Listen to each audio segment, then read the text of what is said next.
আসলে এই ভবনটি নির্মাণ কাজের পরে এখনও হস্তান্তর হয়নি, এখনও এর সমস্ত প্রক্রিয়া সম্পন্ন হয়নি এবং এই ভবনটি মূলত আমার অধীনেও নয়, এটি একটি ভিন্ন প্রশাসনিক ভবন। তারপরও যেহেতু একই ক্যাম্পাসের মধ্যে অবস্থিত, সেক্ষেত্রে এটা সাধারণ দেখাশোনা করে থাকি।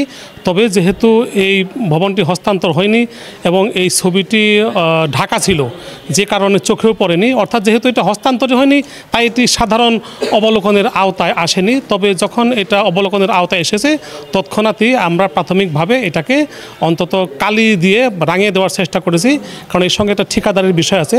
তবে যেহেতু এটা 5ই আগস্টের অত্যন্ত স্পর্শকাতর একটা বিষয়ের সঙ্গে জড়িত, তাই এটা সবার সহযোগে এই ছবিটি, মূর্তিটি যেটা আছে, প্রতিলিপিটি, সেটা ভেঙে ফেলা হয়েছে।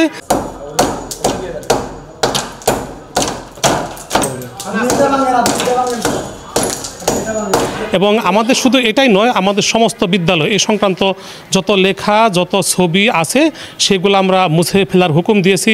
কোথাও কোনো অগোচরে থাকলেও সেটা আমরা খুঁজে খুঁজে সেগুলো মুছে ফেলতেছি বা ভেঙে ফেলতেছি। পাশাপাশি এ সংক্রান্ত বই পুস্তক থাকলে কোনো লাইব্রেরিতে বা আমাদের কোনো বিদ্যালয়ের কোনো কক্ষে সেগুলো আমরা বিনষ্ট করে ফেলছি।